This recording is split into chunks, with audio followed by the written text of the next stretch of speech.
Hello there. Welcome to Paranormal Experienced with Kat Hobson. That's me. I am so glad that you are here tonight because, you know, I I love my time in Scotland. I love the people that I know there. I just am always enthralled to get to spend time with them. And my guest tonight is one of my favorite people there. He is brilliant, he's kind, he is a strong family man. He's been writing since he was 12. He is a brilliant author and he's a professional medium. But first, I just wanted to let people know that I did not realize that this is Breast Cancer Awareness Month. And I had to go and do some blood work and stuff. So they said, well, why don't you get your mammogram? And let me tell you, I am just as adverse to getting the girl squished as anybody else is. But you have to do that. You have to do that for your family. You have to do that for your kids, your grandkids. You want to be able to go and watch them play ball while you sweat out in the hot sun.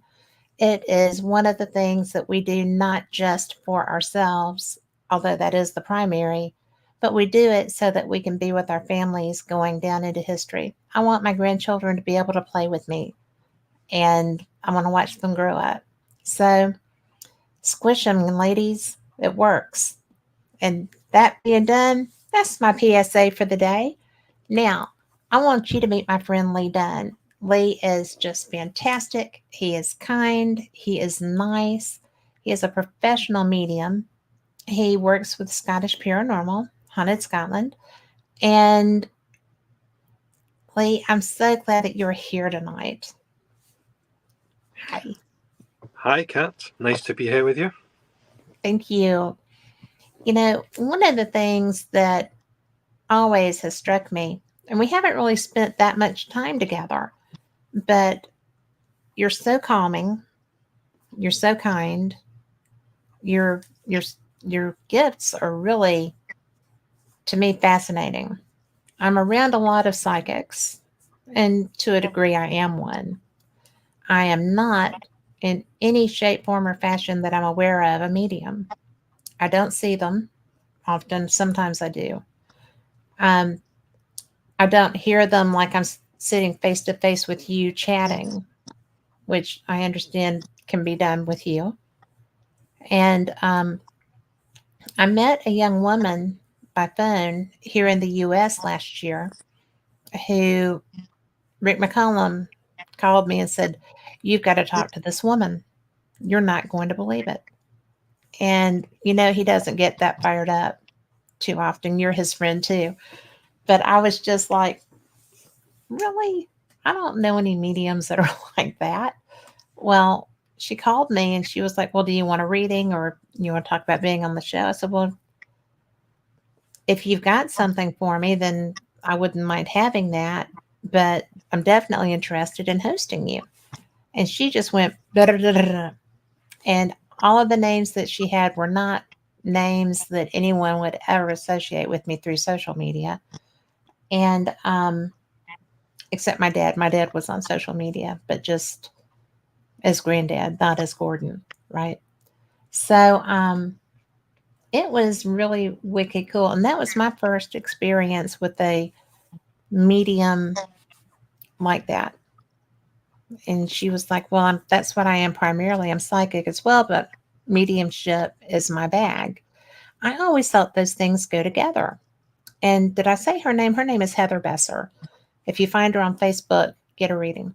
But you know, it's really astounding what all is open to you as a medium, right? Yeah, definitely. It's one of those things people quite often ask, what's it like being a medium, or how do you switch off, how do you turn on? When actually I don't really know any different because it's just been there for quite a number of years, as far back as I can remember. So I can't differentiate between what that's like and what others would perceive as normal. It's just the way things is. Okay. So, was this something you did as a child? Yeah, I think so.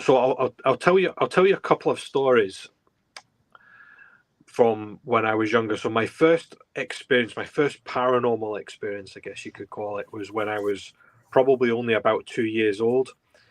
And I remember visiting my grandmother's house down in Leicester, which is in England. Live in Scotland now, but family is from England.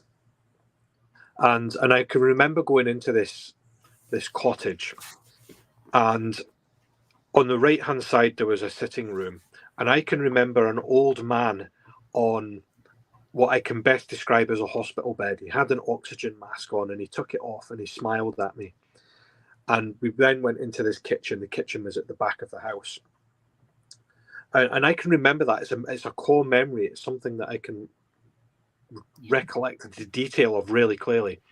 And I told my mum and my grandmother this story a number of years ago.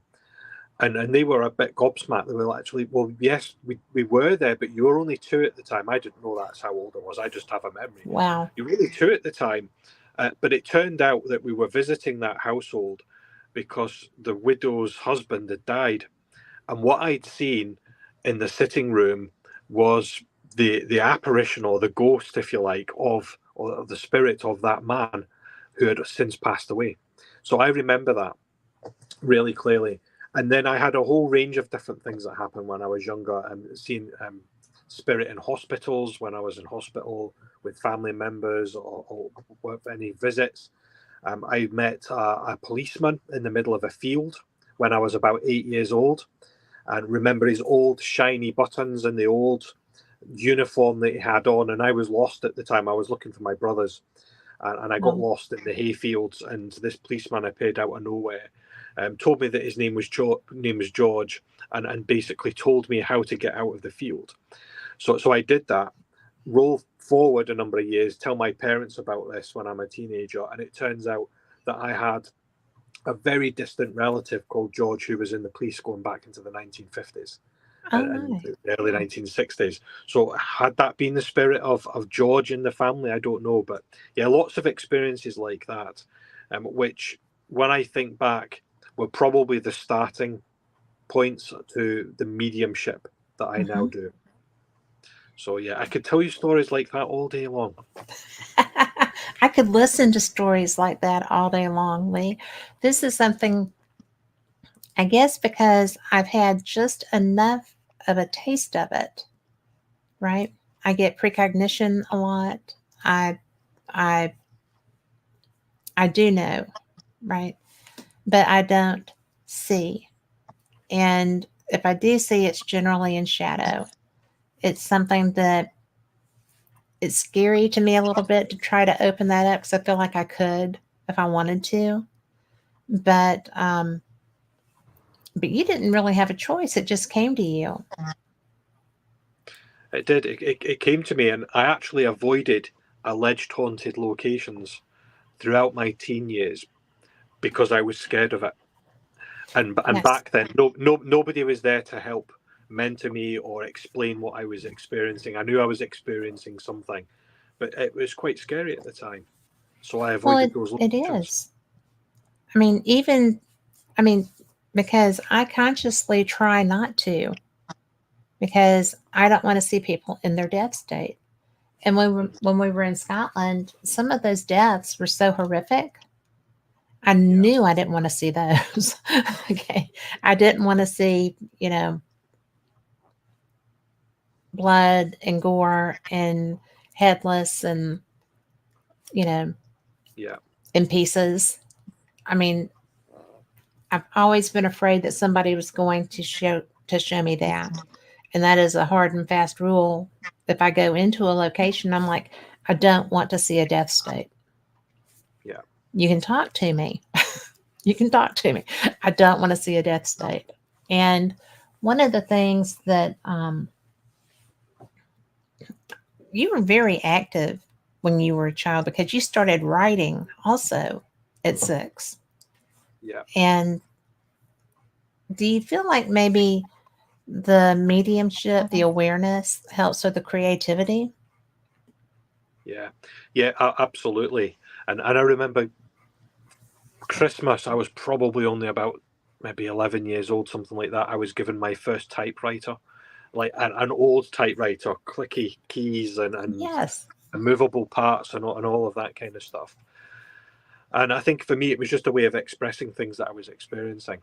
So for some, they would perhaps express through art, some through music. For me, it Yeah. was the written word, and trying to explore stories. And that's always stayed with me as well. And even today, when I'm talking about paranormal experiences, or if I'm on location where there's alleged hauntings, it's very much about the stories of the people that have lived there and worked there and died there. So it's beyond just the spirit that are perhaps haunting a location, it's the background of that. And for me, that fascinates me. So Hmm. absolutely, and I quite often say to people, I've been researching the paranormal for 30 odd years, and I'll disclose my age. I'm 45, and they're like, "So you were 15 when you started paranormal investigation?" Well, maybe not investigating specifically, but research for sure, because Yeah. I'm experienced on all these things, and I'm going to the library, or I'm trying to research as best as I could.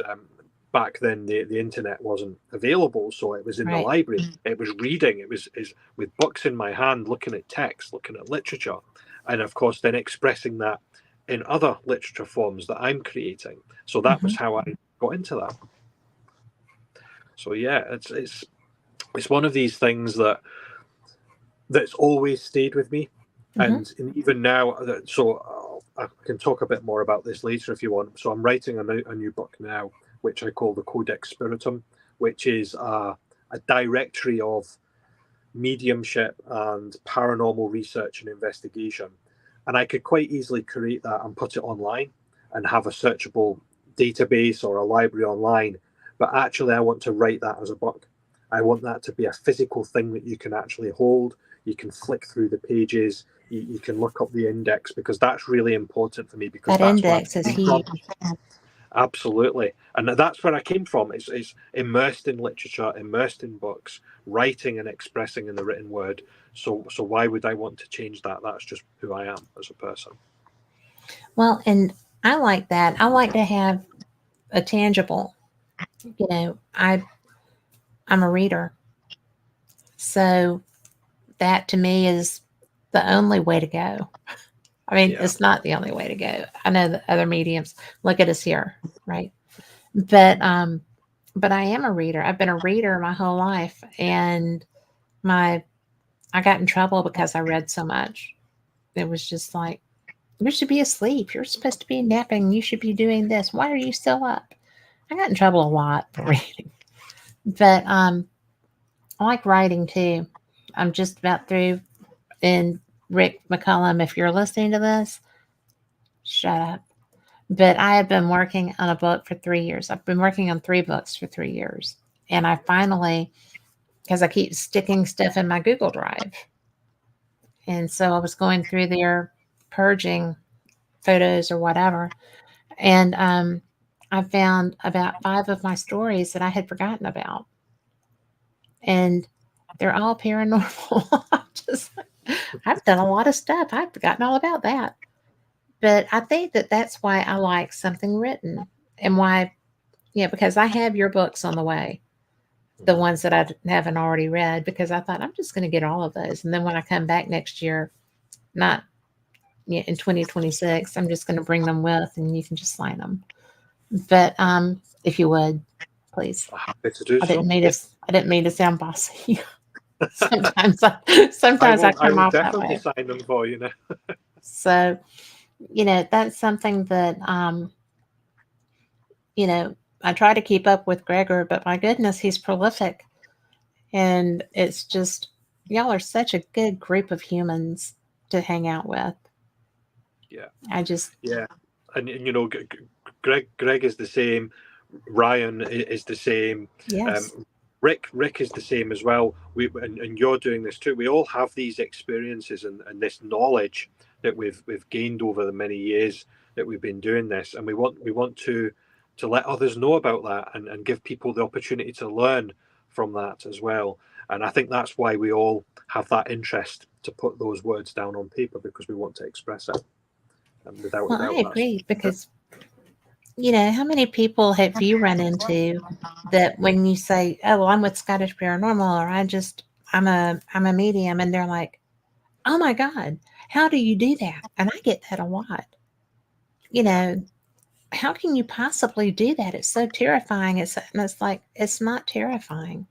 It's like that video that my cousin wanted me to look at last night that we talked about. It's just a woman walking through a family member's home. yeah, And the funny part was in the comments on that video, people were like, "Oh, look, that's Pug. She's on her way to the kitchen to get a snack. That's the door she always used." And, different people were saying this, and other people were like, "Ah, yeah, you've got to burn that house down. You need to move." And I'm like, why would you do that? She'd still do that. If the house wasn't there, she would still walk her path, right? They yeah, do that? yeah, yeah. Absolutely, they will continue to do what they've always done, and I'm a great believer that spirit. When we pass, we go into a period of reflection. For me, the meaning of life is to learn lessons, and some of those lessons we perhaps we know or we are aware of them. Others we don't know. Our soul is learning. We go into this period of reflection, and we reflect on the life that we've had, and we'll do that individually in spirit. We'll do that with others in spirit, so perhaps other family members or friends or acquaintances. We'll connect with their souls and reflect, but we also do it by revisiting those that are still here on this earth plane, Hmm. or we'll also potentially visit a location that we've perhaps lived in or worked in or died in, and we'll learn from those lessons as well. And for me, that's why we have those visitations coming back from spirit, because it's spirit learning and reflecting. And Interesting. that's my belief anyway, and that's based on the experiences that I've had, conversations I've had with other people over the many years that I've been doing this, and also the literature as well. So that's where I come from with that. Well, that's really cool. When my mom started well, she had Alzheimer's and she was coming and going, and things were kind of in flux a lot. And I had gone and taken her to dinner, and we were talking, and she was like, "Well, tell me about your shows." And I said, "Well, I do Fate Magazine Radio and I do Paranormal Experience." She said, "Don't you hate it when they're just standing there?" And I'm like, "Who?" She's like, "Well, when you're trying to go to sleep and they're all just lined up by your bed." And I'm like, "Really? Do you hate that?" And she's like, "When I was little, I would just tell them I was tired and trying to go to sleep. They needed to go talk to my mom." So they would some. And I'm like, "Grandma, too?" It's the first I knew, right? Yeah, And I said, "I don't get them lined up by my bed, but I do get them lined up in my head." So it's just, I don't see them. But then again, I've kind of put out, "Don't show me." So maybe that's why. But yeah, I thought that was so weird that at that point in her life was the first time that we were talking about this. yeah, And even when she started getting worse, she was still in touch with that. And I thought, this is bizarre. This is really bizarre. Because my grandma, I always laugh and say my grandma was New Age before there was New Age. She was horoscopes and talking to people that had skill sets and stuff like that. So it's just, I don't know. Do you have them line up by your bed to talk to you? I mean, well, it's been known to happen. get Yeah, out. if I've been out doing any work with spirit, especially on a location, my wife will always say to me when I get home, whether it's 4 o'clock in the morning or 10 o'clock in the morning, she'll always say, "Have you closed down?" So what does that mean? Well, when I go to work with spirit, I always open up. So that's my way of saying, "Da da, here I am, come and work with me." When I finish, I'm like, "Okay, I'm finished working with you now. Leave me alone." Yeah. Most spirit will respect that, but not all of them, because they have been people, and not everybody alive on this earth respects boundaries. So why would they do that in spirit? They just carry on as they would normally. So yeah, I've got home and tried to go to sleep in the morning, at the early hours of the morning, and we've had things happen. I've had TVs come on, I've had lights come on, the dog starts barking. I've even had shared dreams with my wife. I've woken up from a Wow. nightmare, and my wife has also woken at the same time and experienced a similar or not the same dream. So yeah, so there's definitely something there, and it's not unusual for me to wake up and like yourself, sometimes I see them, sometimes I don't. It just depends. I might just be aware that there's somebody in the room, or I might wake up and actually see the form of a shadow. And I know, and when I see spirit in shadow form, for me, it's a bit like looking at a sheet of paper. So you can Hmm. see the silhouette, but if you turn the paper on its side, it's so thin, there's no substance to it. So Yeah. it's almost like they're two-dimensional, this silhouette. So I see that in the room as well. And usually that happens if I'm going to be doing a reading or if I'm going to be going on location. It's almost like spirit know that that's going to happen. And Hmm. they come in They do. sometimes days before, sometimes even weeks before. And it can build up over time. There could be a pattern. And spirit, for me, always work in a pattern. They don't do anything by random effect. Everything is done in a pattern. So if I'm aware that spirit visits in the middle of the night, then it means that I'm going to get a whole range of other things that happen, and to the build up of them making themselves known, whether it's on location or in a reading. So yeah, it is definitely a thing for me, and I know it's a thing Okay. for others as well. Well, I mean, because to me, that's one of the things I don't want. you Mhm. know, Yeah. and but so far, I mean, the first time in this house that I had somebody just show up, I was meditating and I had forgotten to shield. So I have a specific place that my meditations take me, and it's a very safe, comfortable, happy memory place. And so I was just on the porch swing, and I'm just rocking, enjoying a breeze, and there's mint down and planted in front of the house and whatever. And this long, tall man with a fedora kind of hat walks in, and he just sits on the other end of the swing, and I'm like, "This is my meditation. Who are you?"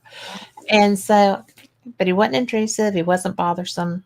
I just was like, well, this is new, but okay. I don't know you. And then I started thinking, I do know you. This is the man whose house the front porch I go to belonged to. It was my aunt's dad, who was my childhood hero. And he died when I was in eighth grade. And it was Wow. the most devastating thing to lose him because he was fabulous. And so I'm sitting there and I'm like, well, I'm fixing to wrap this up. I've got to get back to doing things. But I'm so glad that you came to sit with me. And, I was talking to one of my mentors later, and she was like, oh, that was the shadow man. And this, I was like, no, it really was not. I promise. Because I didn't even put Uncle Steve there in my head. I mean, I'm just sitting on a swing on somebody's front porch, smelling the mint and, contemplating. So, but that was my first time to have somebody intrude like that because usually I do guard pretty well. And Yeah. I don't know what it would be like to be you and have so many. And I guess my mom had so many, you know, but she Yeah. was talking about when she was a child, them doing that. Yeah. Yeah. It's like I say. I think for me, I don't really know any different. In fact, I would probably actually feel like something was missing from my life Yeah, if it stopped. And occasionally it does stop as well. really. If I'm particularly busy or with life and family or preoccupied, it's almost like it goes quiet. Or there's periods where it goes quiet. It can happen if I'm sick or feeling unwell. If my Yeah. energy's low, it's almost like spirit doesn't have enough energy themselves to manifest, or they just back off completely because they recognize that I'm not in a great place to receive them. It doesn't completely stop, but it does. It can go quiet for days or a couple of weeks, and then it builds up again, and some things come in, and it happens unexpectedly. You're in that meditation there, Kat, and you didn't expect to have that Mhm. encounter. And that's what happens as well. And I always say this, 9 times out of 10, I'll go into a location or I'll be in a place and I'll say, is the spirit there? And I might see something or experiencing something. It's actually when I least expect it, when I'm moving between rooms or when I'm not actively calling out. And it's exactly the same way in receiving information from spirit. If they provide information, sometimes I hear them, sometimes it's just a precognizance. I'll just know, I'm just aware, or a sentience. And I always say to people, it's a bit like lasagna or garlic bread or spaghetti bolognese. You weren't thinking about Italian food a few minutes ago, but now you are, because I planted that in your head. Yeah. So when your brain is thinking about certain things and then something happens, well, perhaps that's your brain that's just giving you that.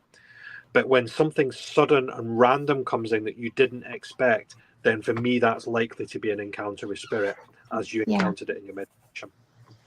It was very comforting to me because it was somebody, that it was somebody that belonged in that swing. So, because we spent many days, many afternoons swinging together. And, Yeah.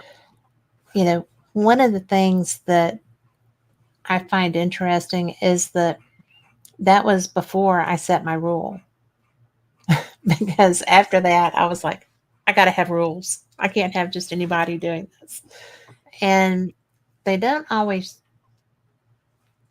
they don't always show me, but a lot of times there's a physical manifestation, especially if I'm on an investigation. Do you have that happen? Like something happens that lets you know someone is there without seeing them, or do you just generally see them? Yeah. So I'm a great believer in spirit guides, whether it's a universal guide, whether it's the universe itself, whether it's a family member or a loved one. Um, and I used to do this thing. I don't do it quite so much now, but I used to do this thing when I was going on a location. So I would be driving from A to B, and I would quite often say, as I'm opening up, if spirit's with me, if my guides are with me, show me a yellow car, so a Yeah. yellow vehicle. I want to see a yellow vehicle. It doesn't have to be a car. It could be a truck or a van or some other kind of vehicle. I say, show me a yellow vehicle, and when I see that, I will know that you're with me. And usually I would. And yellow vehicles in Scotland are not that frequent. They are there, Hmm. but you don't see them frequently. And or you didn't back when I did this anyway. Perhaps more frequently now. Right. But yeah, I would see that. So I would look for those signs, and then when I'm in location, I would ask spirit to give me certain signs and symbols. A lot of the things that I experience are signs and symbols that I can associate into messages, and I've worked for a number of years in that way. One of the tells, in fact, I've got two tells. There's one that I experience and one that other people see me doing, and I don't realize I'm doing it. I go cold on the back of my neck. So if you imagine like dry ice on the back of your neck, so it's not wet, it's just cold. When I Yes. feel that, I know that spirit is coming around me, and I know that spirit is manifesting to do something, whether it's to let themselves be seen or heard, or whether physically going to interact. But my friends and those that know me well will also see me fidget. So I don't know why I do this. It's like my hands go a bit like this, Yeah. and they'll say, you're picking something up. And I haven't even said anything, but they'll just know by my face or by me doing this that something's happening. So there's little tells and little things like this that I do consciously and subconsciously when spirit connects. I do the fidget thing. Oh, do you? Right, I that's I interesting. do. And it's almost an like an anxious fidget. It's like, I don't know. It just is. But Yeah. the strangest thing I've had happen was doing a investigation, and I told there was a soul collector kind of ghost at this site, and all of the other spirits there were just like, oh, no, we can't do anything. And I was just like, you can do something because you're human spirits, and so is that. And the only thing that has any dominion over you is God. So if you want to leave this structure, you can leave. And they were all like, oh. And then they were like, well, okay, you know, and whatever person that was, I mean, I got rushed. Like my hair blew back, everything did. And it was funny because we were filming and I had a gentleman sitting on either side of me and they were gone. And I'm like, you just left me? Really? You left me? And it was, that was the most physical, tangible, physical thing that had happened to that point. And it wasn't scary, but it was upset.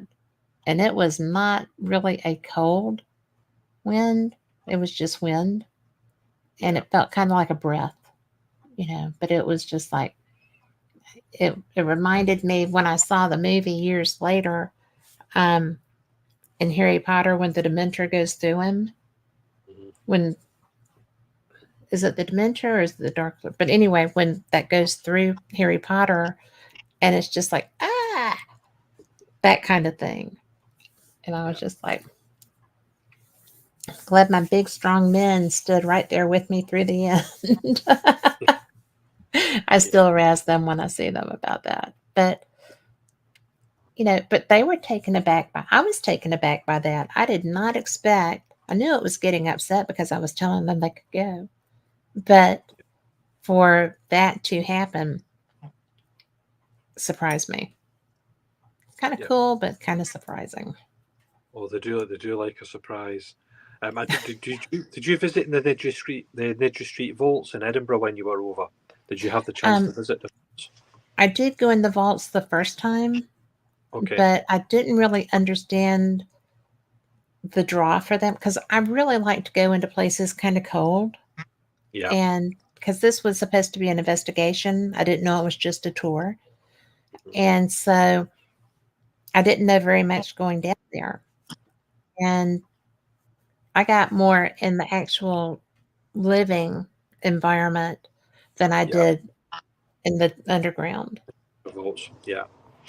Yeah. The reason why I'd asked that, I quite often tell this story. The story, it wasn't that long ago.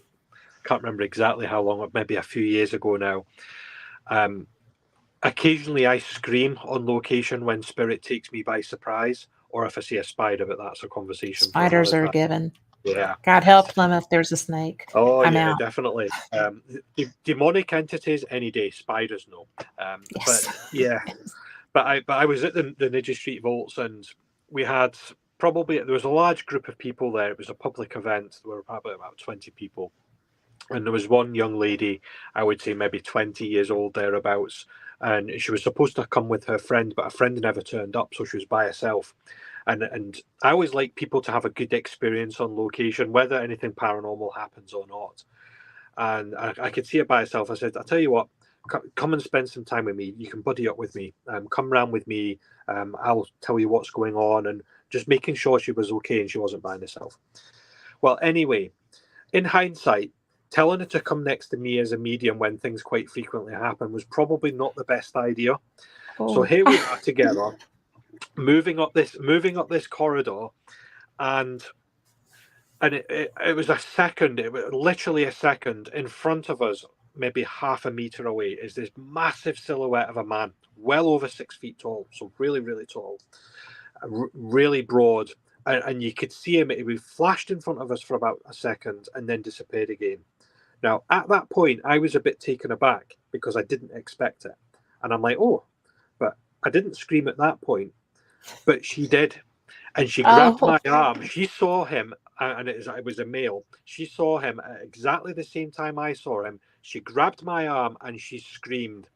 And because she did that, And because it's human nature to copy those kind of things, I screamed as well. And everybody came on and it's like, oh, what's going on? What's going on? And we're like, oh, we've just seen spirit. We've just seen spirit.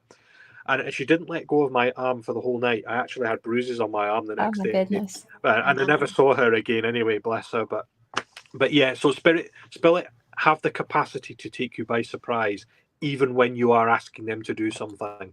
And I always laugh when people are like, taken aback and even myself taken aback, because it's like, well, you're asking them to do something, and when they do it, why would you be surprised? Because you've asked them to do something. But yeah, they Yes. can definitely do that, so watch out. Well, and it's like we don't really think we're going to get our request met. No. It's that's crazy to me, because I do that. I don't ever know if I'm going to experience something or not. And when we were at Temple this year, and I was so pulled around to the back of that structure, and I kept sitting there, and I had my my thermal imager, I had it up, and I'm thinking I'm seeing stuff, and I'm just like, oh, maybe I'm just wanting too much. I'm gonna quit this. I'm gonna go around with everybody else and just chill. And I couldn't leave that alone. And a lot of times, if something is pulling me that hard, it's not always a good thing, which you well know. It took me a while to learn that. But I was I was like a dog with a bone. I could not let it go. And finally, you were so patient, because I went scurrying around. I was like, can you please come down here with me? And you were so I nice. remember. Huh? Yeah, I remember it clearly. And it was so wild, because I thought it might be an animal, but it just felt like a man.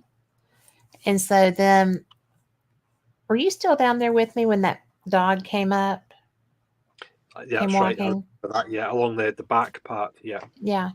But, I hadn't seen a dog. I had, because we could hear them walking. And so I was just like, well, maybe it was that dog. And it's like, no, wasn't that dog. But I want to say hi to April in chat too. So she's nice to see her in there. And Lori is there. Lori is thrilled that you're here, just so you know. Hi. But that to me was one of the most interesting things, because it was so primal. And then everything else was so ancient. And that's one of the things, I don't know. Have you been to the States? Have you I've been to the not. United States? Not yet. You're due.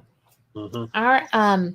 Our forests and stuff are not like when we were driving into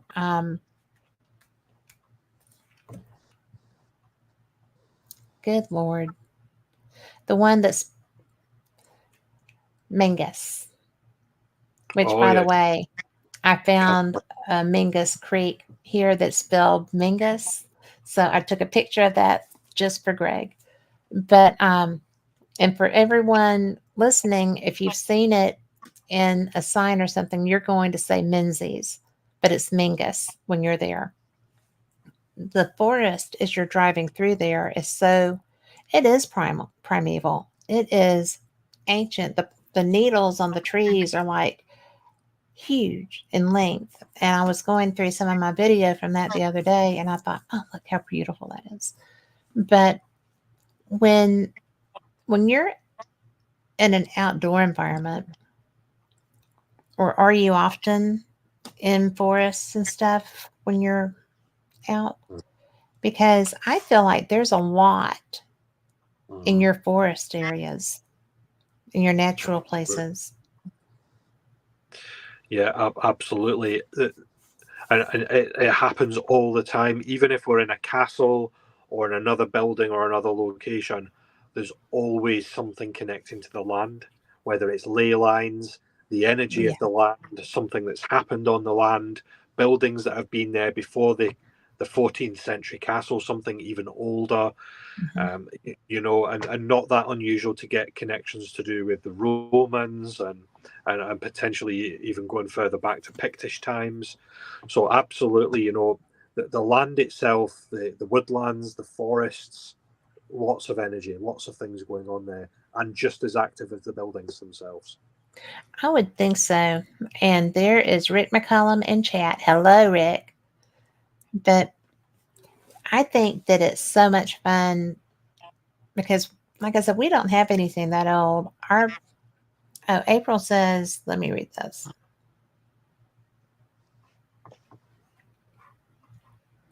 Oh, so April is a really great mom, and she has all these children. They're great too. She says that went camping in a state park this weekend, and Micah saw a tall, dark building in the being in the forest and do a picture of what he saw.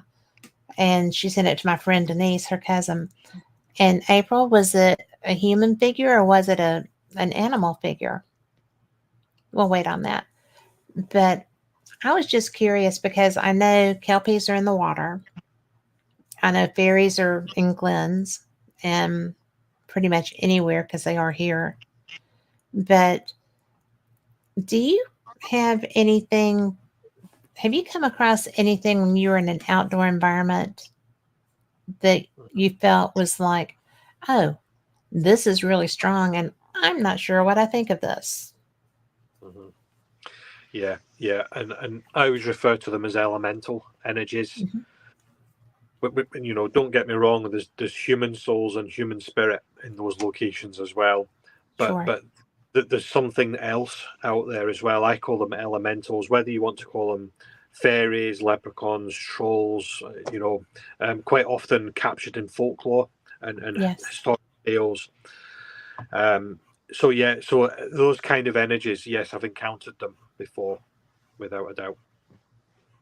Was there something in particular that took you aback? So I'll tell you a quick story of building. You can tell me a long story. Everybody's loving your accent anyway. Yeah. Oh, good. Building. So I did an investigation at an old tower house. It's a 14th century tower house, so dating back to the 1300s in Scotland. And I was there with a couple of friends. In fact, Linda Whiteford, I think you know Linda. So I was there with Linda and a couple of other friends, and it was the start of a new year. There was a ground frost. There's been a little bit of snowfall. There was old-fashioned street lamps winding down a driveway. There's a cottage. There's this old tower house, which is a tower which is 4 stories high. And it was a scene like out of the Chronicles of Narnia and The Lion and the Witch and the Wardrobe. Oh, yes. It was magical. It was magical. And we stayed in the tower house, and it was the most bizarre energy. The land itself in the tower house, it was just really strange.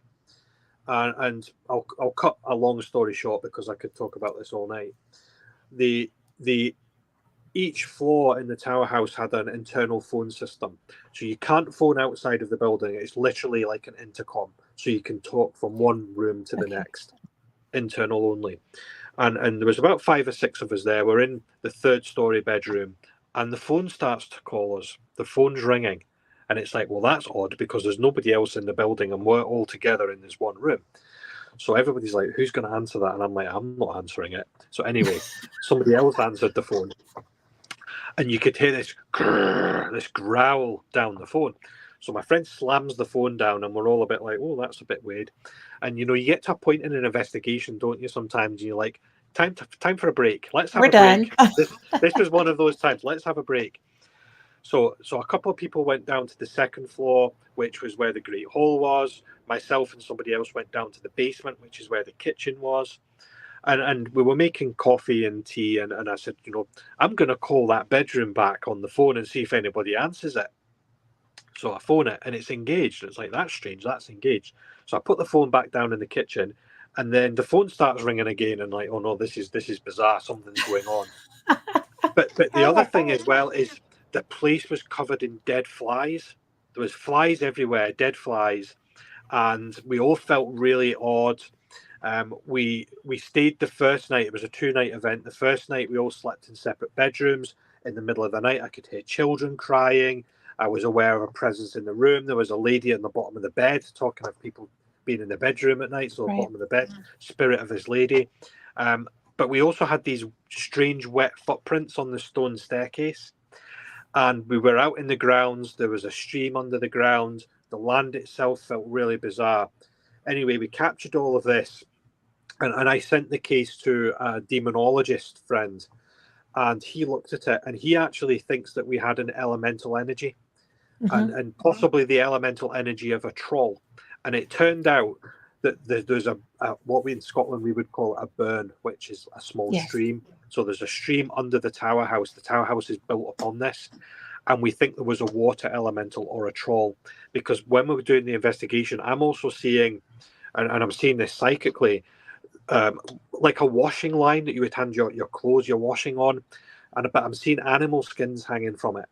And I'm seeing this little man with wooden teeth and a knife, and he's holding it up at me. And I'm thinking, this is the troll. This is the troll that my friend Chris had spoken about. So, just really, really strange and bizarre. So, yeah, I've encountered energies like that, land and building, non-human souls and non-human spirit are definitely a thing. They're quite rare, but they are out there for sure. Well, I'll tell you, relevant to kelpies and trolls and fairies that are, elemental spirits and stuff. When I was there the first time, I bought children's books for my grandchildren and brought them home. And I'm so glad that I read the first because the stuff that y'all write for your children is terrifying. It was so funny. I one of them was on kelpies, and I knew the history of kelpies, but I didn't think that a children's book would be full descriptions of what kelpies do.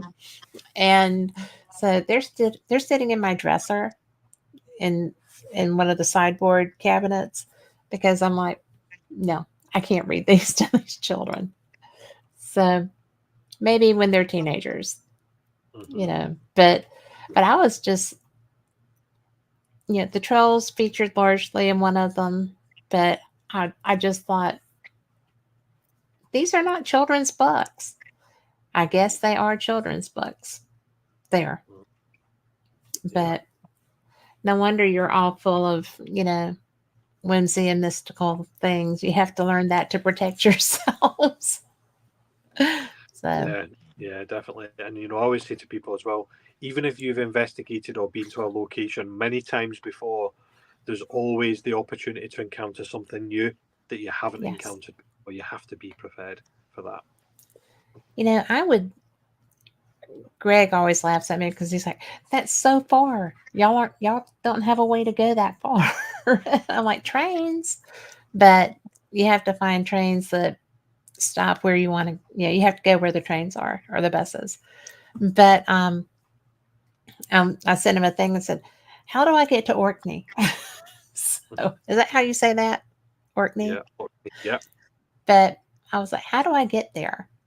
And I know that poor Greg Stewart, every time he sees a message coming through from me, goes, "Oi, no, what is she wanting to go do now?" But your country's so beautiful, and you have so much cool stuff to go and investigate, and you have so many legends, and you have so much rich history. Do you, when you go to a battlefield, do you see the battle? Yeah, I've had that before. Not necessarily seeing it happen, but being aware of something that's happened there. So perhaps I'll see things associated with a battle. So I might hear noises or screams, the shouts. So you can imagine the amount of noise you would have had on a battlefield, and not battlefields with musket and gunpowder, battlefields with axe and sword. And I have seen apparitions on battlefields, but only split seconds. I haven't seen full formed apparitions on a battlefield. But sometimes it's you can just stand in there. It's just the energy of the place. You can feel it. Feel it. There's a place near where I live called Sheriff Muir, and it's up in the hills. And I quite frequently go there with the dog. We'll go for walks and things. And there was a new area that I'd never been to before. And I'm walking around and I'm seeing that stuff. I'm seeing things like blood. I'm hearing noises. I'm aware of a man following me in spirit. And I'm there with my wife. And my wife, she doesn't want to know about this stuff. And I'm like, there's a man following us. I can hear men talking. And she's like, da, da, da, da, da. I don't want to hear about it. She doesn't like that sort of stuff. And anyway, it turned out there'd been a battle at this particular piece of land. And I didn't know that. So I'm getting this stuff. And you'd mentioned earlier, Kat, that you like to go into locations cold without actually knowing any of the history. And I'm exactly the same, because I think if the more you know about a location, the more preconceived ideas you have of the things you might encounter. I prefer to go in and know nothing about it and just experience it for the way that I experience it. And that was a classic example, going into a battlefield and experiencing something that I didn't expect because I didn't know it was a battlefield. I had unexpected stuff happen at Culloden, and it hurt. I was like, I've seen it. I'm done. Thank you very much. But it was, I had 2 experiences while I was over there this time. One of them was at the Writers Museum, and the other was at Culloden, where I felt physical injury. And I don't do that as a rule. But we were the first ones to investigate the Writers Museum, so that maybe somebody had been waiting for an opportunity to share. That's all I could figure. Yeah. And then at Culloden, I had no idea that I was going to have an experience like that.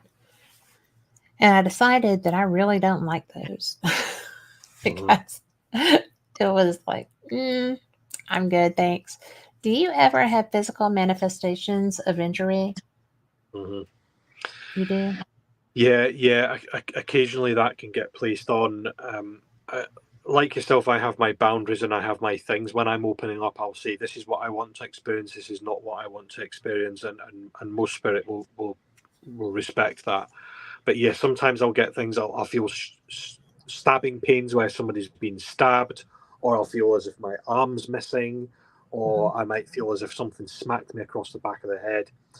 Luckily, most of the time, I'm just aware of it as an injury. So it's like, oh, my arm's missing. I don't feel the physical pain that soul would have experienced. But sometimes I do. It can happen as well. I might feel, if somebody's died of natural causes, like a heart condition, I might feel, my chest's really heavy. So I feel things like that. Luckily, it only lasts for a few seconds and then it's gone. It doesn't tend to hang about more than a few seconds. The one at the writer's house dissipated fairly quickly once we identified who it was. But the one at Culloden, I still have residual from that sometimes. And I thought, this is unexpected. It felt like I got shot, but with something about that big around.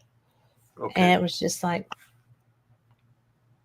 no, I'm not in this battle. I have a side, but I don't tell people what my side is.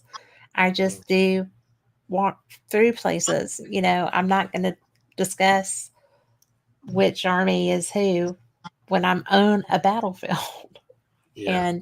But Liam had told me that at this one particular clan marker that stuff happened. And well, he just said in this area, he didn't say which one. And so he said to let him know if something happened. And it never dawned on me that getting shot was what happened to people. And I still don't know if it is, because I just kind of took that one home with me. I didn't want to talk about it anymore. But now I'm here, I feel like I can do that. But it's amazing. And there's so much rough and scary history in some of these places. Some of the battles are from primal time period, primeval times. And now, you have the Jacobian stuff historically speaking, is rather young, for the history of Scotland. And is that where primarily the period that you feel when you're out? Mm-hmm. Yeah. So normally the kind of things that I would get will probably be 1700s, 1800s, 1900s, and thereabouts. I don't tend to go much earlier than that, though it can happen. So earlier on, I was talking about the soul going into a period of reflection. So for the vast majority of souls, I think that you would reflect on the life that you've had. Some it would happen really quickly, maybe 50 years, 100 years, perhaps a couple of 100 years. But for the majority, after a few 100 years, they've learned those lessons, and something else happens. You stay in spirit, or you reincarnate, whatever your belief system is. Something else happens, which is why I always say that that's, for me, one of the likely reasons why you don't see many spirits going back to like the 900s or 850 or 750 or Right. early centuries, because they've already reflected and gone back. So that's from a spiritual perspective. But from a haunting perspective and ghost, and I always differentiate spirit and ghost differently. So for me, a spirit is an intelligent soul that can interact, whereas a ghost might be a manifestation of residual energy, for example. So your battlefield is a classic example. Stone tape theory, or an imprint of energy for a tragic circumstance which has captured that. So you might be experiencing, for example, with the gunshot, spirit might be giving you that because they're reflecting and thinking of this, so you're getting that. Or it could be that you're picking up on the residual energy of a tragic event, so you're feeling that residual energy. So there's two different things going on. So the residual energy for me can be much earlier. You could be going back hundreds, maybe even thousands of years with residual energy. But for spiritual energy and encountering active spirit that are intelligently haunting, for me it tends to be much more recent. Yes. Yeah. And you spoke about the rich history in Scotland as well. And I will confess, I've not been to Orkney, and I've not been to the Writers' Museum either, so I'm incredibly jealous. But you've got to go. I live in, I know I need to go, but I live in Scotland, and I've just not had the time to go to all of these places, because you're right. On the doorstep, there's literally places 5 minutes down the road. So I've still got quite a lot to see. So the next time you're over, we'll do something together. I would love that. I'm all about getting new experiences and seeing new things. And April has when someone dies, can they broadcast their instant death experience to someone in the past, present, or future? Mm-hmm. Okay. I believe so. Yeah. That's interesting. Which way would you? The past is an interesting one. Greg and I quite often have a debate over time travel, but again, that's a conversation for another day. But I've encountered spirit, and they can show themselves in different time periods as well. So, and I've also had spirit appear in black and white. So yeah, I do think that they can broadcast, they can connect instantly, they can make their passing known to others, and they can do that in different time periods, or what you'd perceive as a different time period. Absolutely. Who would they be interested in showing that to? So I guess it depends. So loved ones, perhaps, or if there is somebody close by whom is open and sensitive. I always say spirit are like water. They take the path of least resistance. Yeah. So if there's somebody close by, spirit will be like, oh, they can experience something that I can give them. I want to communicate. So you might pick up on that. You don't necessarily even have to be connected as a family member or a friend or an acquaintance. So yeah, it could be anybody that's close by, or it could be a loved one, and they want that loved one to know that they've passed, and lots of different reasons as to why that might be the case. She saw my dad when she was 13, but he didn't die until she was 15. Mm-hmm. Yeah, it's possible, you know. That would be clairvoyant. Yeah, who has the authority or the expertise, I guess, to say yes or no to these things? You have to be open minded, You and do. you know, the vast majority of people watching this have probably had some kind of personal experience or interest. So yeah, so anything could happen, and I've had spirit connect before they've passed over. I did a reading for somebody once, and her son came through, and I spoke about her son and gave the name, passing details. They'd been in a traffic accident, all of those kind of things. Anyway, at the end of the reading, so this is about 30 minutes, 40 minutes long. At the end of the reading, she says, "I really appreciate that, but my son's not dead; he's still alive." So I'm like, "Oh." Well, so I'm instantly Whoa. thinking, I'm a bit of a rubbish medium then. But she's like, no, everything you got was spot on.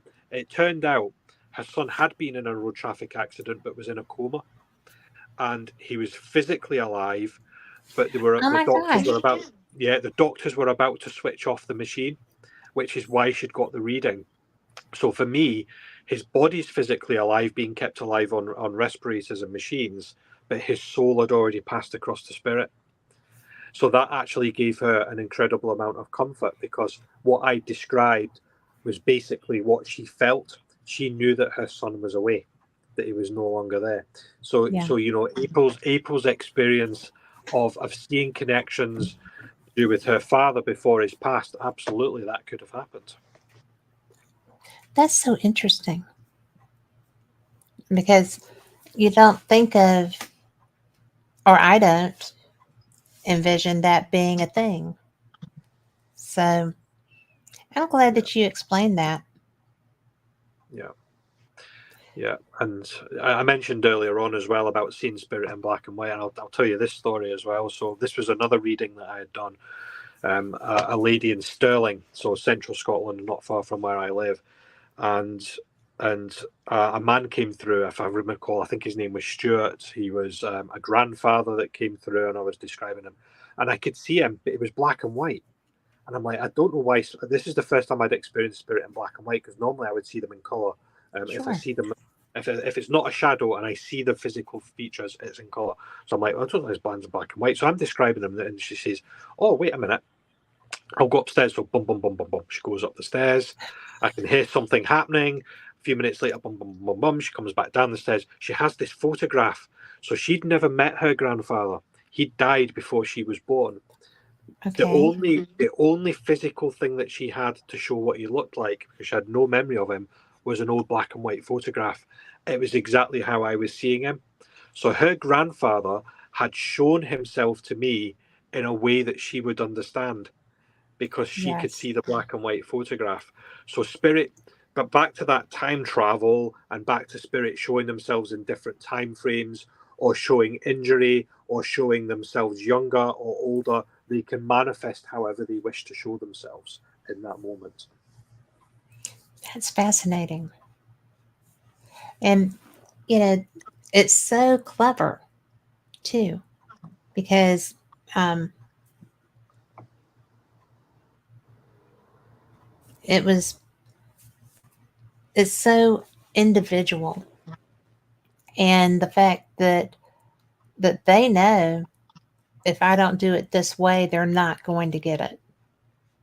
Yeah, You know, it's it's just like with my meditation guy. If he hadn't had the hat on, I would never have gone to Uncle Steve, you know, yeah, because that's how he always wore a hat. So, yeah. and Rick says that you nailed it when he asked if you could tell him where the woman's voice was coming to him, Hmm. or where the woman's voice was that was behind him. Yeah. So, you know, do you ever wonder?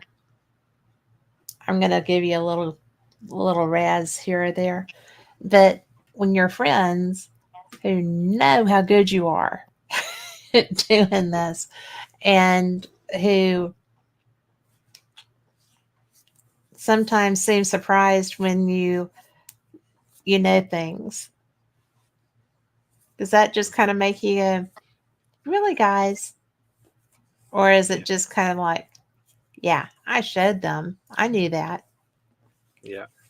I'm just laughing to myself there. So So when I was a teenager, I tried to tell my friends and family as well to an extent, but certainly friends, that I was aware of things. And I just used to go around saying random stuff to them that I was getting, and like, he's a bit weird, that guy. He's a bit strange.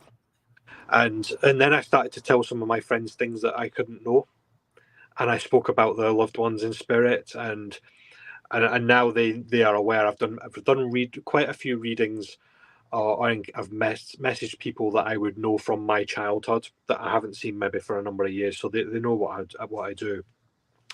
The more I know somebody, the harder it is, because my own imagination starts to jump in. It's back to that Italian food thing, you know. Yes. I did a reading for my parents once, and I was reading my father, and I kept getting moving house, moving house, moving house, and I thought, Mum and Dad are not moving house, so I never said it. And then after the reading, he says, "I'm surprised you never told me that I was moving house. We just haven't told you yet."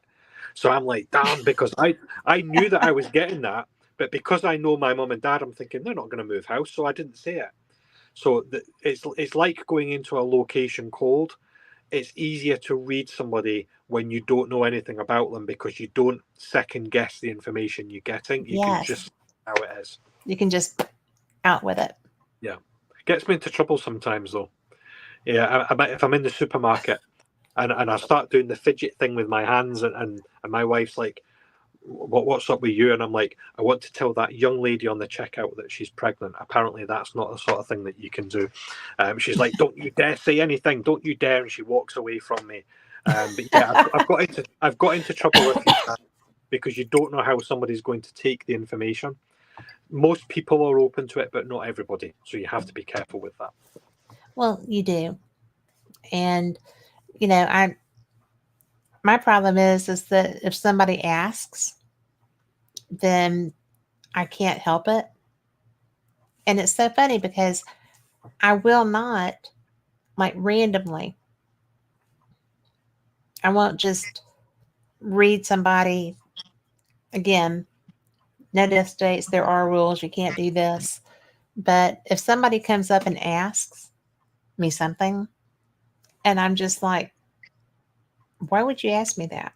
Especially because I don't tell anybody, right? I don't bill myself or anything. And so it drives me crazy. That's when the fidgets start. And I'm just like, why would you ask me this? Well, and I had one girl say, because I really need to know. And I was just like, no, you really don't. You know, no, don't ask me. And it really is, it's weird because you almost are compelled to answer that. And do you get that compulsion? Yeah, and that's the bit that gets me into trouble sometimes. I'll just know that I want to say something. I was on the subway in Glasgow a couple of years ago, and there was a man. You know what it can be like on a subway. Sometimes you're packed in, and there's a man quite close to me, and I knew that his father was in spirit, and I just had this overwhelming urge. I just need to say, "Your dad's with you, and he just wants you to know that he's okay." And that was it. And I thought, mouth closed, keep my mouth closed. And anyway, a couple of subway stops later, I'm about to get off the subway, and I thought, I'm just going to say this. I'm going to be brave and say it, but I'm going to do it as I'm getting While I'm off. getting off. Yeah. And I said to him, I said, oh, by the way, your dad's with you. I can't remember what the name was now. And I mentioned the name, and I said, he wants you to know that he's with you and he's fine. Anyway, I get off the train, and I turn just as the doors are sliding shut, and I could see the man standing like, looking at me like this. So yeah, there was another story with the police, but I won't go into that one as well. But yeah, Oh my. So unless you want to, because I did say that I'm happy to talk about anything. I so want to. Yeah, I do so want to. That.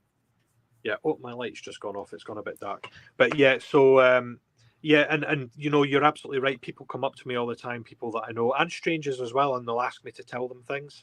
And I think sometimes people want to know because they want to know something, but sometimes they actually want to validate something they're already thinking. Yeah. But you have to be careful because you don't always get what you ask for. And I always make That's that true. clear to people. You know, a classic example, one of the top questions somebody might ask me is, am I going to move house, or am I getting a new home or a new car or a new job? And I'm like, sorry, no. And they're like, oh. And I'm like, well, you did ask me, and I told you you're not getting one. You have to wait for another 2 years before you get the house that you want. And they're like, oh, right, okay then. And they get a bit annoyed because that's not the answer they wanted. They wanted me to say, Yeah. yeah, you get a new house next month. Well, actually, no, you're not. I can only tell you what spirit gives me. Or I might actually say, actually, I don't know the answer to that. And, you know, that's the thing as well, because I'm only human as well. I do not know the answer to every question that somebody poses to me. And, you know, people send me messages, can you tell me where my car keys are? I've lost my keys. No, I don't know where your car keys are. Get an air You know? tag. Yeah, if Spirit was going to come and tell me things, they're not going to tell me where your car keys are. They would tell me the meaning of life or something much more profound. So yeah, so that is a thing. Sometimes. Sometimes. I still haven't gotten the meaning of life answer. No. So, It's of course, different I'm for not everyone. you either. That's the problem. Yeah, Everybody has their own meaning. exactly. So, Yeah. we're either And potentially lots of meanings, you know. The meaning of Yeah. life for somebody there could be 20 meanings of life for somebody, whereas somebody else might have 5. And April says, or like me, when someone on this show told me I was moving after I had just moved a few months before, and they were right. That must have been you, Lee. That one wasn't me. So, but you know, it's so bizarre because I'm not very good at doing my own thing. Do you know for yourself? Oh well. So yes and no is the answer to that. So the big answer is no. I can't predict things for myself. I don't know why that is the case. I just can't do it. I think Probably it because I keeps us know honest. and I know myself too well as well. So it's back to that, you know, cold knowing things. So I know Yes. myself too well. But what can happen sometimes, and this is really bizarre actually, and I need to investigate this more. I need to speak to other mediums to see if this happens. Maybe if anybody's watching, that they can comment. Sometimes when I do a reading, or if I'm on location, or I pass on a message, I might say something to somebody, and what I tell them actually ends up happening to me. You know, and I'll just pick. This is just a random example that comes to mind. I might say to somebody, keep an eye on the tires on your car, because you're going to have a puncture. There's going to be a flat tire or a puncture. Literally a couple of hours later, I'll have a flat tire or a puncture. So it's almost like I'm seeing stuff, and because I'm reading them like that's for you, when actually Yeah. no, it's for me. So that happens occasionally as well, which can be a little bit, oh, I'm not quite sure if I like this sort of thing.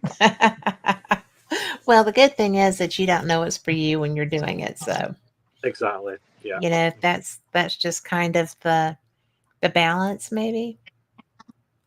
I Exactly think right. that I think that it's so funny, but I do find it very disconcerting when, and especially if it's not someone who knows me, Mhm. right? It's just somebody that comes up and says, "Oh, you would know this," blah, blah, blah. And I'm like, "Why would you think I would know that? I am not a psychic. I mean, Mhm. why would you ask me that?" And especially if it's something personal, I'm just like, "Why would you go away? No, don't ask me this." Because I'm always afraid too that I'm going to be wrong. Yeah. You know, I mean, I don't want to give somebody life advice. Do you ever do that? Yes, but I try not to. And spirit don't often do it either. Not in my experience. I can't speak for other mediums. And you know, the number one reason why somebody would come for a reading is because they want to connect with somebody in spirit. The second reason is because they need guidance. Perhaps they're feeling a bit lost, or they have a decision to make. They're not sure what what they should do, what path to take. Right. And you know, in my experience, spirit never tells you what to do, because you've got free will and you have to make your own decisions. And I always say to people as well, I cannot predict the future. Sometimes things will happen, and yes, I might pick up on that and say this is going to happen, and occasionally there's nothing you can do about it. But most of the time, actually, spirit is like taking a photograph of your life, past, present, and future.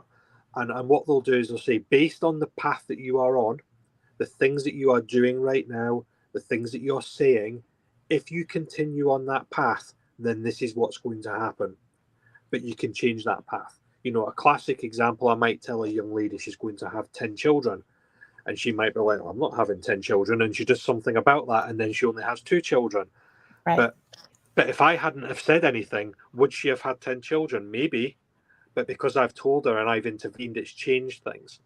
So, yeah, so I do give people advice where I can, but it's always with a caveat. And it's always emphasized, you know, it's your decision to make. You have to make that decision. These are possible outcomes that might happen. But also to remember, you know, I'm a human at the same time, and I'm not infallible. You know, I make mistakes. So what I tell you might not happen, or it could be wrong. And you know, that fear that you spoke about. If any mediums out there say I'm not scared or I'm not frightened of getting something wrong, then they're telling lies, because we're all frightened of getting something wrong. I think the real talent, if you like, is actually trying to see beyond that and having the confidence to be able to pass information on, if it's right or wrong. And you know, sometimes you might pass on information and the person you're passing it on to doesn't actually know. You could be talking about somebody that's passed. You know, families are incredibly complicated. So you're talking about a family member off a parent's side, or perhaps they've been adopted. They don't know what the lineage is, and That would be genealogy. hard. Yeah. So, you know, it's all of those things. You know, you just have to say it how it is. If the person receives it well and understands it, great. If they don't, move on. Well, I just try to get out of it. Because I don't have the confidence level to, you know, but one of the things that somebody came up to me and did that about was intensely personal. And I was just like, why would you even tell me that? Much less ask me to guide you on that. No. So, have you ever been,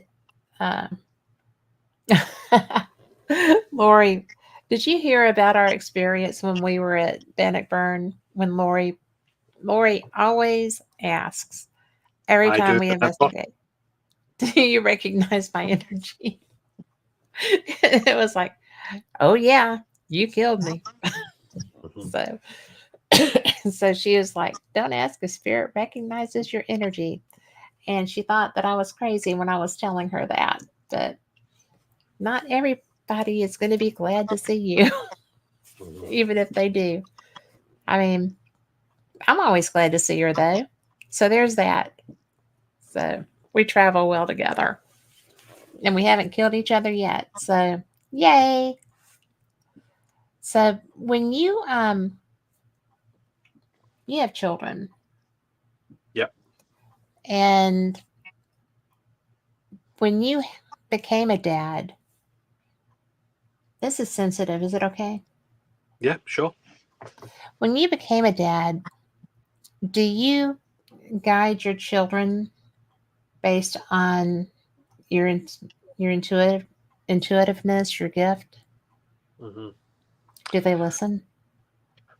So, first part of the question, yes. Second part, usually no, because that's what kids do. Do they usually listen to the parents? No, they don't. But then we always look so wise when they get older. I know. You had that coming. Yeah, exactly. So, I think you know, I do try and guide them as best as I can, or you know, I'll have feelings on things, and there's probably a mixture there of what my own brain is knowing, because I know information and I'm seeing things, and like my logic brain is saying this is how things need to be, or this is the decision that needs to be made. My intuition also sits alongside that, and I quite often describe something called intuitive perception.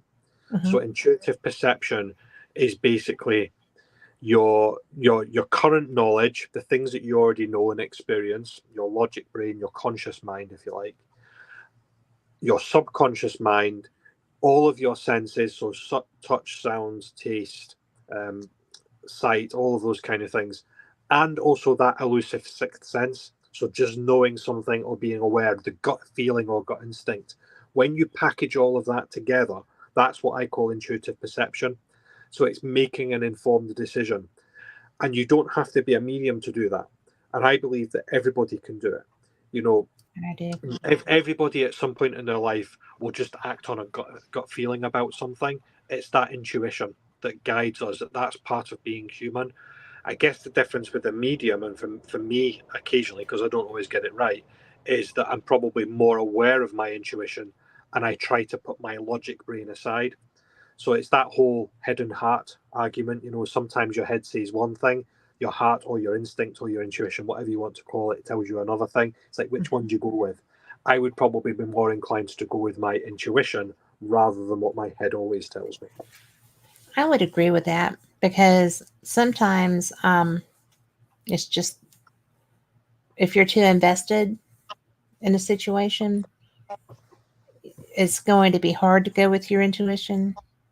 But that's usually probably when you most need to. Yeah. And we have another question from April. Do you believe some things are a possible future, but others are set in stone? Yes, I do. Yeah. So the ones that are setting stone, that's what I call an anchor. So I believe that there are fixed points in time within our lifetime where certain things will happen and they will happen for a reason. What that reason is, you know, it can be any number of things, but there are just some things that you can't escape. You know, I could talk to you about all different sorts of spiritual theories all night long. I quite often talk about something called a spiritual convergence. Mm-hmm. So a spiritual convergence, the simplest way of thinking of that is if you imagine two, three, maybe four people from different backgrounds and different walks of life. So, you know, perhaps they're on an aircraft traveling somewhere. That aircraft then crash lands. You know, everybody's alive, so let's go with that situation. But they're now isolated, so they're perhaps in a remote area. They're having to survive. That's a convergence because what you actually find there is you've got different individuals from different backgrounds that would normally have came together are actually now together and sharing a life experience. And that life experience, you know, you're encountering somebody for a reason. That's what I call an anchor. So some things will just happen for a reason, and there's nothing you can do about that. You can't predict it necessarily. It will just happen. But other things you can make decisions on. There will be things that you can control because you're actively making a decision. So if you don't know that you're going to be on the aircraft and it's going to crash, then you can't really say, I'm going to make a decision to go on it or not. You will just make a decision and you're in that situation. Whereas if you're deciding how many kids you're going to have, well, you've got control over that because you're not waiting for, well, I suppose some people might wait for fate, but 9 times out of 10, you would make a conscious decision to have kids or not. So, yeah, I do believe, as April's asked, some things will be set in stone and will just happen, and some things will be controlled. You can influence it. Well, kind of like the lady that decided not to have 10 children. Correct. You know, she had the information that that was what it looked like at that time, and she intervened. Yeah. So, yeah. And that's what I often do if I'm trying to give somebody guidance. If they ask for that during a reading, I'll say, well, let's look at a couple of different situations and possible outcomes. If you do this, then Spirit says this is what is likely to happen. If you do this, then this is what is likely to happen. But usually there's actually a third choice because people are trying to use their logic brain to make a decision. It's like, do I do this or do I do that? It's like, which of those two things should I do? Actually, sometimes the best thing is to do nothing. Leave yes. it for a certain period of time. I always say, you know, you have to put a fixed time on it. Don't leave it forever, otherwise you'll be stuck forever. But give yourself maybe a month or 6 months. I'd say by the end of those 6 months, I will make a decision. And 9 times out of 10, by the time you get to the 6 months, your intuition's already telling you what you need to do. So you'll know straight away which of those two things to do. But 6 months ago, you perhaps didn't. So you have to allow your intuition to build up over time. Well, I'm the world's worst about if I don't want to do whatever it is that my intuition is saying, I will put it off indefinitely. If it's going to be difficult or if it's something that I'm intimidated by, which I know shocks a lot of people that I do have, things that intimidate me. But it's so change is frightening, and making a sea change is very frightening. When someone comes to you, first of all, when people come to you, can you read anyone, everyone? Most, yeah, most people, yes. There are occasions where I can't read somebody, and it may be the energy just doesn't connect or it's not quite right. It's what I call human Wi-Fi. So being able to read somebody, it's you have to have an established connection, but sometimes the connection just doesn't happen. Perhaps the person is really closed off, so you're trying your best to give them information, and it's just like they're just not receiving it. So that doesn't happen. Or it could be that somebody's particularly vulnerable or going through a very emotional time, and for whatever reason spirit doesn't want you to speak to them. Or there's occasionally I'll get like a hand that's waved in front of my face. If you imagine that kind of movement, when I see that, that's my sign from spirit that I need to close my mouth and shut up. It's like, don't say anything to that person, because what you are saying to them, they've got complex mental health problems. What you're about to say to them is they just can't handle it. So not everybody is ready to receive information, so it won't happen, it won't connect. So that is a thing. But 9 times out of 10 I can actually pass on a message of some description. I can get something for somebody. That's interesting, because that means that your frequencies are just. Yeah. Can you shut off? I mean, you said that your wife asked you if you shut down. Yeah. So I can shut off to an extent. It never completely stops. It's more like a filter. It's like I apply the filters, if you like, rather than close the gate. So I can filter things out. If I'm open and I'm in a room with people and I'm like, pick things up for them, I'm like, show me stuff, I'll go around and I'll pick things up. But if I'm in a busy room and I'm preoccupied or I'm doing something else, I'm with the kids or picking something up, I might get less, because I have to be open to it as well. And if I've got the filters on, whether I realize it or not as much information comes through. So there is an element of self-preservation in that. But like we said earlier on, Kat, sometimes just unexpected things happen, and I'll do things without realizing it. I mentioned the police thing. I'll tell you one of the police stories, because everybody's Oh, going to be yay. like, Thank you. yeah. So this is one of the times where I've had the utmost fear because of what I've done. So I was crossing the road. This was a number of years ago, crossing the road in the local town, and there's a young lady beside me as I'm about to cross the road. So we're standing at the edge of the pavement, and I didn't even realize I was doing this. I just turned around and I grabbed her by the arm, and I started just lecturing her. I just said, "If you do it, your mum will never forgive you." And I said, the whole point, your mum will never forgive you. And I realized what I'd done as soon as it happened, and I let her arm go, and I'm like, "Oh, I'm really sorry." So I then scuttle off. So I go back to the car in the car park where it's parked, and I'm saying to my wife, "You'll never guess what I've done." And my wife's like, "That's it. You'll be on CCTV. The police will be at the door and for assault and all of those kind of things." Anyway, luckily that did not happen. But the young lady tracked me down. She obviously found out by whatever means who I was, and she sent me a message. What I didn't know at the time is that her mum had recently died. She was really struggling, and she was contemplating taking her own life on that day, and she was thinking about how she could take her own life. So for me to stop her and put my hand, physically touch her, which I would never normally do, and physically touch her and say, "If you do it, your mum will never forgive you." That just came straight out of my mouth without realizing it. So, so those things can happen unexpectedly. I was crossing the road to get my lunch from the local deli shop, the local bakers. I was getting a roll or something. I wasn't expecting that, and it just happened instantaneously. I wasn't open. I wasn't necessarily closed. I was just being me, and it just happened. That was such a blessing, though. Yeah, and it happened for a reason. They always do, right? Yeah. I mean, I find that they always do. Yeah. That's pretty intense. even if you don't always realize it at the time, so these things are said or things are done, and it could be weeks or months later before the consequences of that actually come out. Luckily, in my experience, it's always been a positive consequence, but there's always the opportunity for it to be negative. And I advise many developing mediums or those that are new to mediumship just to be really cautious if you can catch yourself. And this is one of the reasons I have done platform mediumship in the past.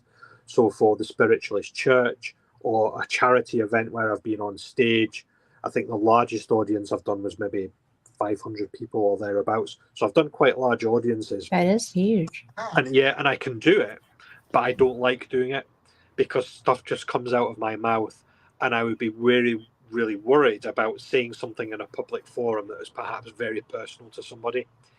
And my mouth does get me into trouble in those circumstances, which is why I don't do it these days. It's not because I can't do it, it's because I don't like doing it. Well, that's okay. Stuff comes out of my mouth that surprises me all the time. So yeah, it comes in. You just have to say it, Kat. You just have to say it. Well, it always is a surprise. Not always. Sometimes I'm like, well, like I told you, I can't say that. I had a lady that asked me for a reading, and I'm like, she worked at my doctor's office. I was going in. I'm like, why would you think I do readings? I mean, seriously. And one of the girls that works with her knew that I was a paranormal investigator, so I guess she thought they went together. But not every ghost hunter is a psychic, just so everyone listening knows that. But it was so funny because, yeah, I went and did my appointment, and I was coming out, and I was just walking right by her. I wasn't going to say a word. I was done, and it wouldn't let me go out the door. And it was so rude because I was just like, this is not me saying this. Okay. You asked for this. And it just, suck it up, Sally. And I'm so sorry. I'm so sorry. And so I turned around and she let me get back to the door. And she said, "You want to know about Sally?" I was like, "There's a Sally?" And there was. It was her dad or grandpa, whoever her male figure was, had a truck. He drove a truck. And here, truck drivers are very attached to their vehicles and they name their trucks. And his truck was named Sally.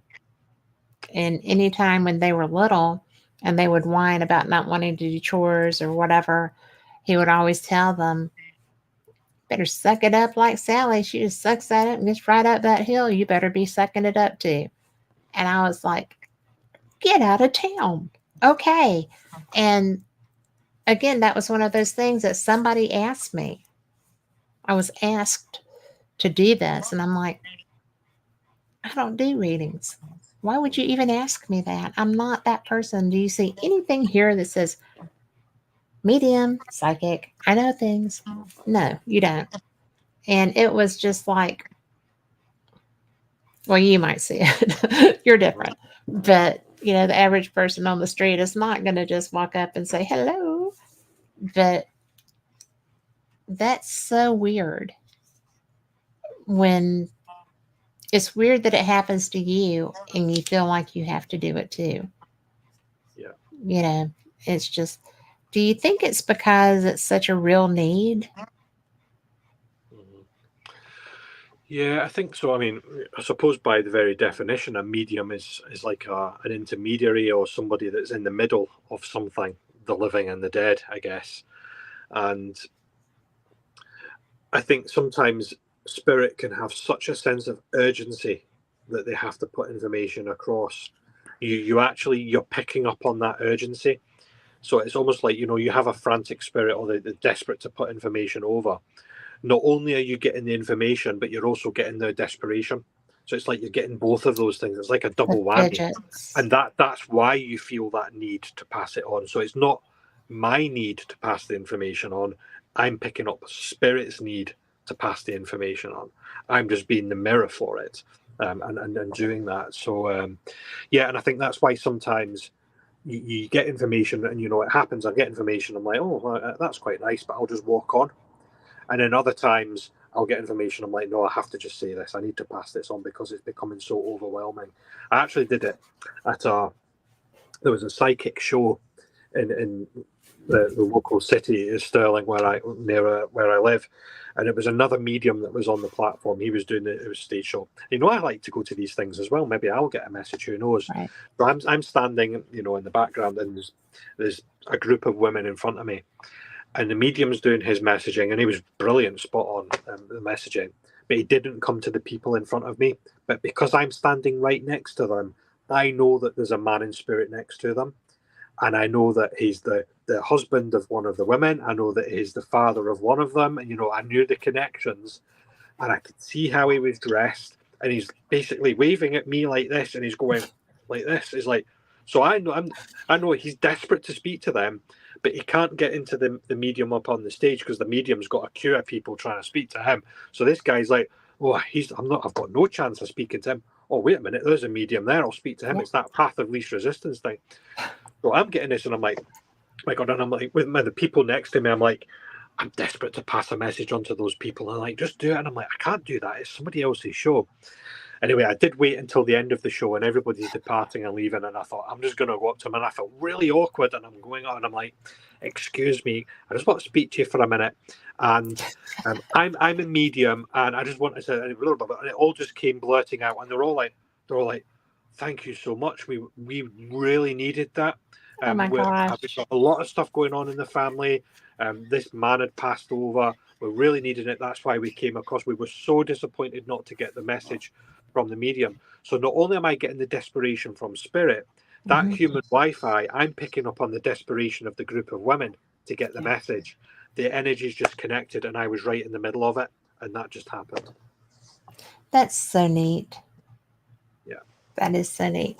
When you did the event with the 500 people, was that like just a gallery reading where it was just luck of whoever got their reading? Yeah. Large audiences are very different, and I guess there's spirit connect and do different things when they come through. I go through a bit of a checklist, and some of them will come in and just give you the name, and that's the worst possible thing because they'll come in and they'll say, my name's John. Now, could you imagine me standing on a stage with 500 people? Who knows John in spirit? And it's like, oh, I know a John in spirit. So I always like, well, give me a bit more information. Even direct me. Am I in that part of the room? Am I in the upper gallery? Am I in the bottom gallery? Am I on the left? Am I on the right? Am I looking for a male? Am I looking for a male? Sometimes I might give them more information. So they might say, my name is John, and I'm looking for Samantha, and she's sitting over in that area of the room. So, you're looking for multiple instances of information to try and narrow that down. They don't always give that. And what can also happen, and this can be frustrating for a medium, is you're getting this information and people they come along to these things because they want to get a message. But when you actually point your finger at Samantha, she freezes. She's like, oh, it's like, oh, I'm like a rabbit caught in the headlights. Right. And, or you'll say something and they're like, no, I don't get that. I don't get that. And actually you're giving them information they don't understand. And afterwards they'll come up to you and say, I've just spoken to my mum on the phone and you were spot on. But at the time they didn't understand the messaging. So, there's a whole range of mixed things going on in those kind of situations. Wow. I have been in large galleries and I never get selected to get a message, which is really funny to me. But especially when I know the medium who's out there, but it's something that you can feel the need. You can feel the people who are like on the edge of their seats. Lori and I met at an investigation that had a gallery reading with Chip Coffey, for example. Oh, yeah. And, because he's like, who wants a reading? And I put my hand up and he looked at me. He said, this has never happened to me before. He was like, but Spirit is saying not yet. And I was like, well, that's not nice, But another girl sitting behind us had lost her fiance, Right. and it had been like a year, and she was still in such pain. And she and I wound up being very good friends. We've traveled um, to a couple of different places together, and haven't in a while because she's way up in Kentucky. But it was so bizarre because that was exactly who Chip Coffey was there for, because that spirit needed to get that message to that young woman's heart, because both of them were in so much pain. Yeah. And so I understood the not yet. So as I'm leaving the next day to go home, he's sitting outside, smoking a cigarette with his friend, and I'm carrying luggage and a ball gown over my shoulder and, heading for the car. And I stopped because his friend is my friend. I stopped to say bye. And he looked at me and was like, "Don't you do a radio show?" I said, "I do. I like it." And he said, "Well, you should probably be getting ready to be on television." And I'm like, "I'm not going to be on television." 2 years later, I'm on television. And I was just like, I would never in 10 million years have expected that to happen. Yeah. So it was different, but not yet. It's a Yeah. good answer sometimes. Yeah. And it can be as blunt and as simple as that as Yep. well. I remember many, many years ago now, we're talking 25, maybe even 30 years ago. When you I were a mere child. Yes, when I was a mere child and innocent and all of those kind of things, I went to a white witch and had a reading. And this Really? is, this is way before social media and, in the internet. And she used normal playing cards to do a reading. And she told me a load of stuff. And I'm like, at the time, I'm like, all right, okay, whatever. Open to it because I was experiencing things, but, okay, we'll just see what happens. But the vast majority of things that she told me all those years ago have came true. And she told me at the time, when I sat down, she looked at me, she looked at her cards, and then she put her cards down and she went, "You can do what I can do." I'm like, "Can I?" And she's like, "Yeah." And she proceeded to tell me all the things that I would do as a medium. She told me that I would investigate the paranormal. She told me that I would be on the internet. Now, the internet was quite new back then, but Right. obviously we're all on the internet now. She told me that I would have 11 houses, and I think I'm in house number 10 now. She also told me that I would have a job one day and I would work with David and Robert. That happened. I met David and Robert, were two close colleagues. Lots of things she told me happened. So yeah, it's the strangest thing, isn't it? And I think It is. as a medium, you have to be open to those things as well, because people will say things to me, and I'm like, oh, right, okay, that's interesting. I'll take note of that, and I have to be open to it because why would I not be open to those things? Because you know it's real. Because I know it's real. Exactly. Yeah. The strangest one I had was a tarot reader in New Orleans. And I'd never had a tarot reading because I don't do tarot. Not that I'm slamming it, but but I wasn't expecting that. So she was like, "Come on, I'll do this." And I was like, "Whatever. I've got a 20. Whatever a 20 will do. Just And so she does that, and then she starts going on with a psychic reading, and I was like, "Look, I don't have any more money. I don't have anything else to give you, so don't go past what your $20 value is." And this woman, we never talked, we never traded names, we never did anything.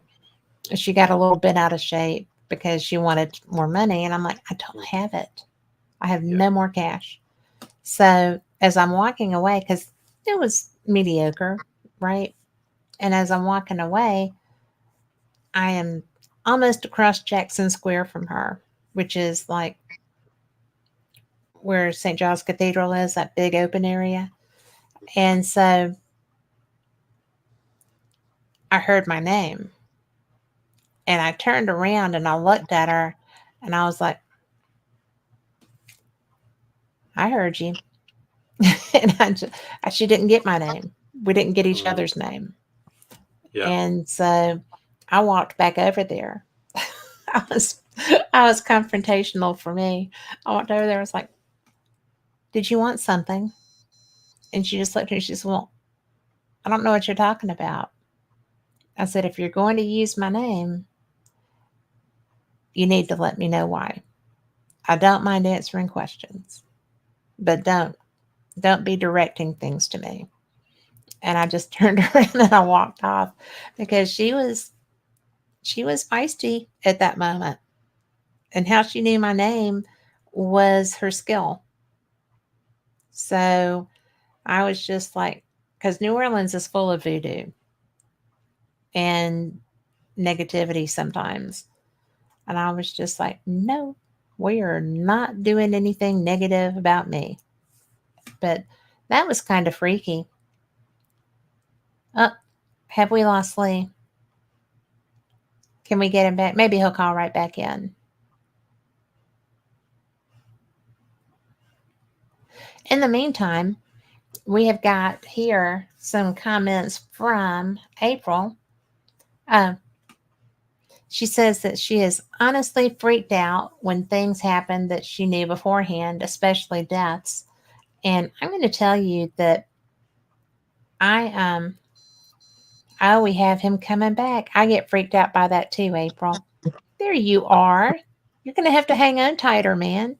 I know, that was bizarre. I literally, spirit just came in as that cut off. I've now got the spirit of a man called Frank that's just came in here, and that was totally unexpected. So that was a bit bizarre. So I don't know who Frank is, but hello, Frank. He wouldn't be an uncle of mine, would he? All I know is that there's a man called Frank here, and he's basically saying, "See Frank say." So, Hi, Frank. is this somebody you know? Well, I have a great uncle named Frank, and I was just talking about him the other day. So he had a farm, and he used to take us out on tractor hay rides. Oh, there you go. So, is that him? It could possibly be him, but I can't guarantee it or say for certain. All I know is that a man came in and said, "See Frank says hi," and that's the message. Okay. So there we go. Did you see what he looked like? I can't tell you what he looks like, but I can tell you that he feels quite big because I feel as if I'm getting crowded in. So he's quite a big guy. Is he trying to get on camera? He's kind of crushing me off a little bit as he's coming through here. Well. Yeah. Well, if that is my uncle, hello. Yeah. Did he used to wear a hat? Because I feel as if I've got some sort of hat on. Like a ball cap and... Yeah, I feel like I want to take it off and just sort of wipe my brow. So yeah. Yeah, because he was a farmer. Right. So, and that's why he had the tractor and the wagon, the big wagon to pull us in. I always thought that was the coolest thing ever. And I actually, because the road that he lived on was named Frank Doss Road. And so when I was talking to one of my daughter lives out in that area. And so I was at one of my grandson's baseball games, and one of the dads is part of that family unit, I think. So he was like, were you out here? I was like, I was. And, my dad's uncle lived on Frank Doss Road. He was Frank. And some of my best memories were him pulling us around in a hayride. So maybe that's him. Maybe, yeah. I mean, the only other thing that I can add, and this is, just one of these instances where it's so bizarre, I'll just say it anyway. Are you aware did he used to make his own rope? Are you aware? Because I feel like I've got like lots of like thread, and I'm making some sort of rope with it. It would not surprise me, because if that's him, he had, including him, either 12 or 13 siblings in that family. Right. And each of them had a trade. My granddad and my grandmother each had large families like that. And each child on each side had a trade. We had masons, we had electricians, we had, one had a lumber yard, one made brick, Yeah. and that's how they built each other's houses. They all worked together to build their houses, electricians, plumbing, all of that. So they were both from very large families, Yeah. and it was he was very cool. His son, which was my dad's cousin, also Frank, was somebody that was a lot of fun to be around. Yeah. So we were they were a prolific family. It's certainly a character, put it this way. Yes. Well, I hope that's him. I hope that that's who I think it is, because it's just funny, and it could be because I was just speaking of him this week. Yeah. And that happens as well. You speak about them and they'll come forward. Yeah. That certainly happens. But I will take it. Yeah. Oh well, that was an expected bonus. Well, I'm sorry that he was kind of barreling over you. If he is he gone? He's still here, but he's just in the background. I would say he's quietly in the background, but he's not being quiet. I can't hear what he's saying, but I know that there's stuff that's coming. It's like he's trying to give things. He's trying to sing as well, but not doing a particularly good job of it. Well, if he is related to me, you got to know he's feisty. That apple didn't fall far from a tree. Yeah. But, I have had just the best time with you. You're going to have to let me know if he lets you know that he's related to me. I will do. So. Well, if he decides to stand over me in the middle of the night and give me any more information, I will certainly pass it on to you. Well, you'll have to tell him that he has certain hours. Yeah. But Tom McNicholas says our background is making him dizzy. That's funny. If he pays attention, he might see a critter in the background too. But I am so fortunate to have you as someone I count as friend. Thank you for that. Yeah. And thank you for giving me free reign with conversation topics, because I just find you so fascinating. Yeah. And I appreciate that. Yeah. It's been wonderful to talk to you. I think so too. I've just enjoyed you so much. And so you are the real Lee Dunn? What is your, I'm trying to pull it off the top of my head. Lee Dunn Official. Yes, Lee Dunn Official. Yeah. .com. And you can find all of his books on Amazon under Mr. Lee Dunn, which I'm so glad that you did that, because it's easy to find, because there was another Lee Dunn that was nothing at all like you with his writing. And so I just kept perusing until I found all of them. And I think that you're such a versatile writer.